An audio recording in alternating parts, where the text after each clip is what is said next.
सलाम हिंदुस्तान दोस्तों, मैं हूं मोइन शमसी और ये चैनल है माय हिंदी माय उर्दू। आज मैं आपकी खिदमत में पेश कर रहा हूं उर्दू का अखबार पढ़ना सिखाने के लिए तीसरा एपिसोड, यानी इस कड़ी का तीसरा एपिसोड, जिस सीरीज़ में आप सीख रहे हैं उर्दू का अखबार पढ़ना। तो आइए पढ़ते हैं कुछ और लाइनें और इन्जॉय करते हैं उर्दू सीखने को। आज उर्दू पढ़ने की शुरुआत इस लाइन से करते हैं। देखिए, लिखा है तोहफ़ा नहीं, ये अपनेपन का एहसास है। अब ये कैसे लिखा है देखिए, ये सबसे पहले आपके सामने जो ये है, ये लिखा है तोहफ़ा यानी उपहार, भेंट, गिफ्ट। नहीं, तोहफ़ा नहीं, यह अपनेपन का एहसास है। ठीक है, तोहफ़ा नहीं, ये अपनेपन का एहसास है। आगे देखिए, यह आपके आसपास कोई बुज़ुर्ग खातून रह रही हैं जिनके शौहर और बच्चे मुलाजमत के लिए दूसरे शहर में रहते हैं। ऐसी खातून आपकी माँ, बहन या दोस्त जैसी हो सकती है। नीचे लिखा है, नीचे की लाइन शुरू हो रही है, जैसी हो सकती है। ठीक है, तो उनका दिन ख़ास बनाने के लिए आप home decoration items, phone cover, makeup product दे सकती हैं। अब ये देखिए, फिर से पढ़ते हैं। आप, ये लिखा है के, आस और पास। ठीक है, कोई देखिए इस तरह लिखा होता है, काफ वाव और हमज़ा और ये कोई। बुज़ुर्ग, खातून, खातून का मतलब है स्त्री, महिला, औरत। ठीक है, रह रही हैं जिनके शौहर यानी पति, शौहर और बच्चे मुलाजिमत यानी नौकरी, सर्विस, जॉब के लिए दूसरे शहर में रहते हैं। ऐसी खातून यानी ऐसी महिला आपकी माँ, बहन या दोस्त जैसी हो सकती है। तो उनका दिन ख़ास बनाने के लिए आप home decoration items, phone cover. अब देखिए, फ़ोन कोर भी ऐसे ही लिखेंगे, फ़ोन कार भी ऐसे ही लिखेंगे, और भी कुछ शब्द ऐसे ही लिखेंगे कवर में। ये देखिए, काफ वाव रे, इसको हम यहाँ कवर पढ़ रहे हैं। अब आप कहेंगे कि कैसे पता चला कि ये कवर लिखा है या कॉर लिखा है या कुछ और लिखा है। तो साहब, जब आप पढ़ते पढ़ते आदी हो जाएंगे और उर्दू को समझने लगेंगे तो आपके दिमाग में खुद आ जाएगा कि ये फ़ोन कवर लिखा है, क्योंकि फ़ोन कॉर कुछ नहीं होता है, फ़ोन कूर कुछ नहीं होता है। ठीक है, phone cover. Makeup product, product को प्रोडक्ट लिखते हैं उर्दू में, या तो प्रोडक्ट लिख देते हैं या प्रोडक्ट लिख देते हैं। वैसे ये प्रोडक्ट है, प्रोडक्ट दे सकती हैं। ठीक, इसके बाद अगली लाइन देखते हैं हम और चलते हैं यहाँ नीचे की तरफ। ये हटो भाई, वायर भाई, कहाँ बीच में आ गए तुम, तार साहब। इसको पढ़ते हैं और समझते हैं। सब लेफ्टिनेंट, लाम ये फे टे ये नून नून टे, लेफ्टिनेंट। यहाँ लेफ्टिनेंट लिखा है, उर्दू में ऐसे लिखते हैं वैसे लेफ्टिनेंट, लेकिन ये लेफ्टिनेंट है। शिवांगी, देखो शिवांगी को शिवांगी लिखा है इन्होंने, उर्दू में ऐसे ही लिखते हैं।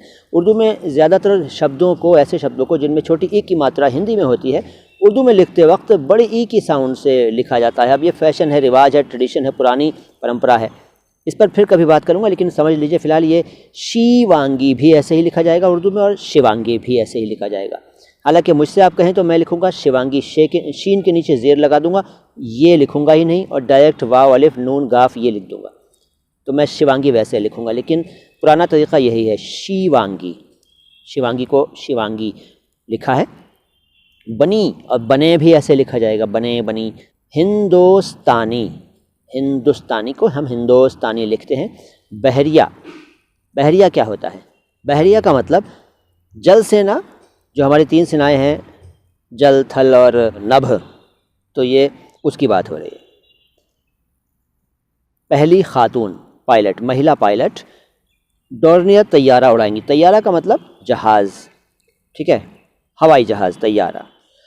ये देखिए क्या लिखा है, ये लिखा है डिफरेंट फॉन्ट में, महंगा। देखिए यहाँ से दिखाता हूँ कोने से आपको, ये लिखा है महंगा लहंगा, महंगा लहंगा, बैंड बाजा, बहुत से बाराती, और नित नए अक़साम के खाने ये लिखा है खाने, देखिए ये नीचे ये खाने हो गया। अज़ दवाजी ज़िंदगी की खुशी के ज़ामिन नहीं। अब पूरा पढ़ते हैं, देखिए यहाँ से फिर से पढ़ते हैं इस डिफरेंट फॉन्ट वाले इस जुमले को, या इस लाइन को कह लीजिए, हेडिंग है ये, महंगा लहंगा। अब आप ये मत कहिएगा कि भाई ये है कैसे बनी हुई है, ये मैंने बताया ना कि ये डिफरेंट फॉन्ट है। महंगा लहंगा बैंड बाजा, बहुत से बाराती और नित नए अक़साम। अक़साम का मतलब है प्रकार, हिंदी में प्रकार कहते हैं, उर्दू में अक़साम, ठीक है। के खाने, अज़दवाजी, अज़दवाजी ज़िंदगी, इसका मतलब क्या है? अज़दवाजी का मतलब है वैवाहिक जीवन, ठीक है। वैवाहिक को कहते हैं अज़दवाजी ज़िंदगी, जीवन आपको मालूम है, खुशी प्रसन्नता आप जानते हैं। ज़ामिन क्या होता है? ज़ामिन का मतलब किसी की गारंटी देने वाला होना, खुशी के ज़ामिन नहीं, यानी खुशी की गारंटी नहीं दे सकते, ठीक। चलिए अगला कुछ देखते हैं, एक और लाइन देखते हैं बढ़िया सी। देखिए ये कुछ एक रेसिपी है, आज का पकवान, आप जानते हैं ये लाइन पढ़ना सीख चुके हैं आप। आज का पकवान लिखा है यहाँ, पानी पूरी बनाना सिखाया गया है, कैसे पानी पूरी बनेगी। अब ये देखिए, मछली की बिजली से क्रिसमस ट्री रोशन करने की तैयारी, ये लिखा है मछली। अब आप कहेंगे कि ये फ़ॉन्ट, तो मैं कहूँगा कि भाई ये भी एक अलग तरह का फ़ॉन्ट है। मछली की बिजली से क्रिसमस ट्री। अब आप कहेंगे मछली की बिजली क्या होती है, तो अभी बताएंगे। मछली की बिजली से क्रिसमस ट्री रोशन यानी कि प्रकाशित करने की तैयारी, ठीक है। अब चाहें तो मैं थोड़ा सा बता दूं इसके बारे में। एक ये न्यूज़, तो वैसे न्यूज़ पढ़ने से तो मैं बच रहा हूं, लेकिन ये एक अलग तरह की एक इन्फॉर्मेशन है, तो पढ़ लेते हैं। देखिए जल्दी से पढ़ते हैं, अगर आप लोग पढ़ सकते हो तो पढ़िएगा, वरना इसको पॉज करके पढ़ने की कोशिश कीजिएगा, और मेरे साथ पढ़ सकते हो तो साथ पढ़िए। देखिए, अमेरिका में एक मछली घर यानी एक्वेरियम ने इस साल क्रिसमस ट्री रोशन करने के लिए एक ख़ास तरह की मछली से पैदा होने वाली बिजली इस्तेमाल करने का ऐलान किया है। इस मकसद के लिए टेनेसी टेक्नोलॉजी यूनिवर्सिटी के इदारे आईक्यूब ने एक निज़ाम भी वज़ा कर लिया है। और इसको ये जो लिखा है लाइन, ये इस तस्वीर का कैप्शन है, तो इसको छोड़ देते हैं, वहीं से कनेक्ट करते हैं। एक निज़ाम भी वज़ा कर लिया है जिसे मछली के टैंक से मुंसलिक करके ये बिजली क्रिसमस ट्री में लगी एलईडी लाइट्स तक पहुंचाई जा सकती है। इस मछली का ताल्लुक़ ईल फ़िश के ख़ानदान से है, जिसे एक्वेरियम इंतज़ामिया ने मिगेल वॉटसन का नाम दिया है। ईल फ़िश, जिसे अंग्रेज़ी में इलेक्ट्रिक ईल जबकि उर्दू में बाम मछली भी कहा जाता है, उन अजीब व गरीब मछलियों में शुमार होती हैं जो अपने दुश्मन को भगाने से लेकर अपने शिकार को बेबस करने तक के लिए हाई वोल्टेज वाली बिजली का झटका देती हैं। एक बालिग ईल फ़िश 860 वोल्ट तक की बिजली 1 एम्पियर की शरह से खारिज कर सकती है। जो बैक वक्त हज़ारों छोटी LEDs जलाने के लिए काफ़ी है।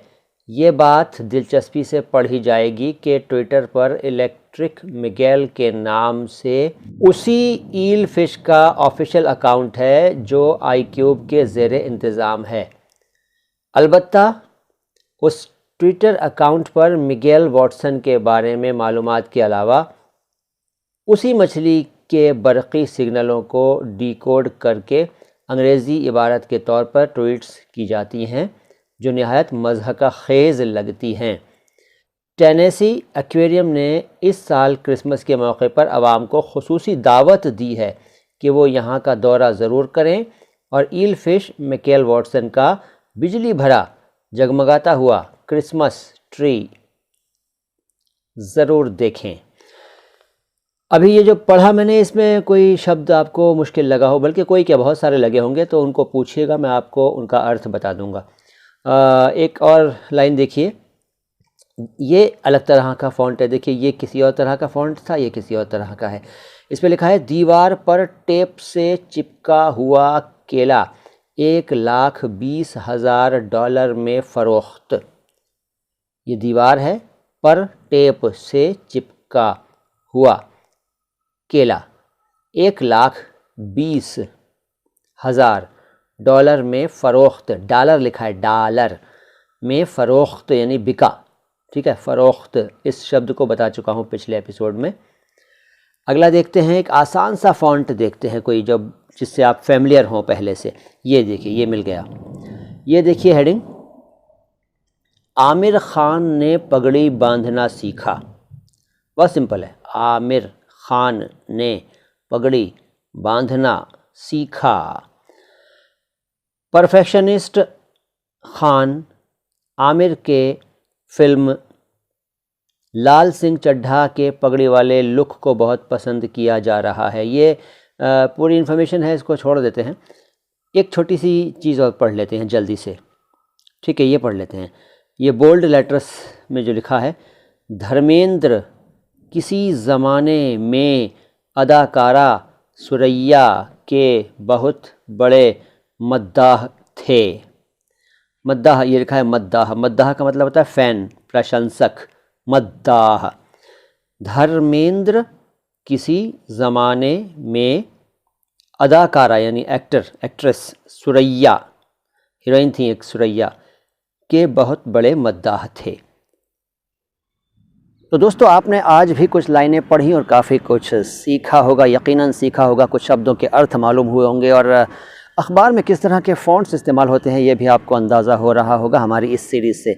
तो देखते रहिए माय हिंदी माय उर्दू और अपनी मोहब्बतें इस चैनल के प्रति बनाए रखिए। बहुत जल्द आता हूँ लेकर आपके लिए फिर से कोई बढ़िया सा वीडियो। सलाम हिंदुस्तान।